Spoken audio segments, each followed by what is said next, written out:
పార్వతి, నా మనసులో మాట నీతో చెప్తే పట్టించుకుంటావో మర్చిపోతావో తెలీదు. అందుకే ఈ డైరీలో రాస్తున్నాను.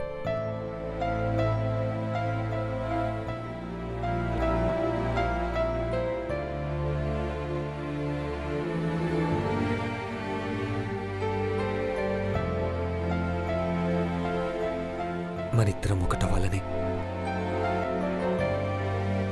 నేను మాత్రమే కోరుకోవట్లేదు. ఒకటై అందరి కోరికను తీర్చమని అమ్మవారు కూడా అనుగ్రహించారు. నా దేవత నన్నెందుకు అర్థం చేసుకోవట్లేదని నేను అడగని దేవుడు లేడు. అమ్మ ఆత్రంగా పెద్ద కోడల కోసం ఎదురు చూస్తుంది.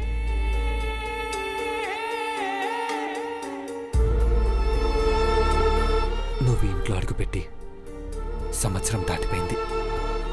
కానీ ఈ సంవత్సరం కోడలుగా అడుగు పెట్టాలంటే నా మనసులో ఉన్నది నువ్వే అని, నేను ప్రేమిస్తుంది నిన్నే అని అందరికీ తెలియాలి. ఆ రోజు ఈ రోజే అని ప్రతిరోజు అనుకుంటున్నాను. కానీ నీ నుండి సమాధానం లేదు. నా ప్రేమ ప్రతిసారి పరీక్షలా మారుతుంది.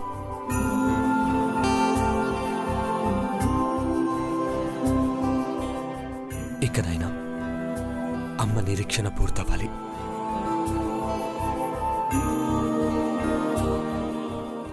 అర్థం చేసుకో పార్వతి.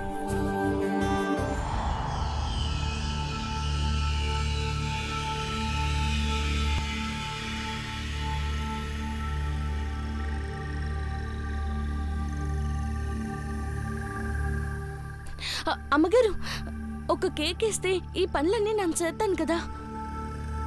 ఇది పని అయితే నిన్ను పిలిచేదాన్ని. ప్రార్థన. అమ్మవారిని స్తుతిస్తూ సమయం గడపాలి.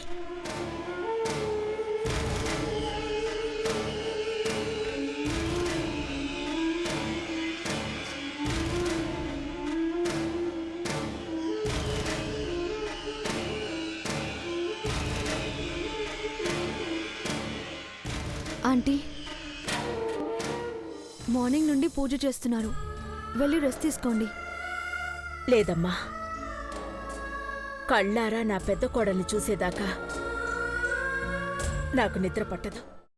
అమ్మా, అలాంటి వాళ్ళది నిజమైన ప్రేమ కాదు, అది వ్యామోహం. ఎగ్జాక్ట్లీ చిన్నత్త, నిజంగా ప్రేమించుకున్న వాళ్ళు అలా చేయరు. ఎంత మనసు విరిగిపోతే కన్న కూతుర్ని పట్టుకొని మా దృష్టిలో చచ్చిపోయా ఉంటుందా తల్లి? అది సరే అమ్మా, తన కూతురుతో తన మాట అనేటప్పుడు ఆమె మాటల్లో వ్యథ, కళ్ళల్లో బాధ గమనించావమ్మా? పెద్దబాబుకు బర్త్డే విషెస్ చెప్పు కూడా వెళ్ళాం కదా. ఊరికే ఎలా కాలిపోతుంది? మంట పెడితేనో పడితేనో తగలబడుతుంది.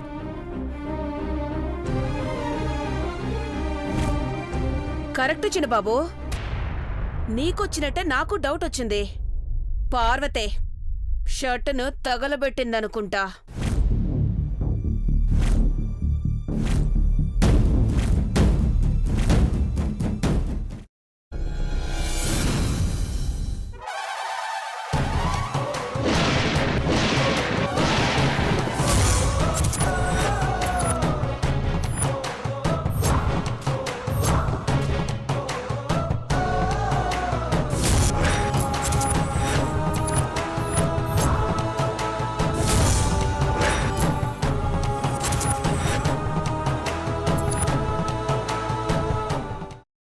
కున్న తర్వాత పొట్టు తీసేసి చాప్ చేసి పక్కన పెట్టుకోవాలి.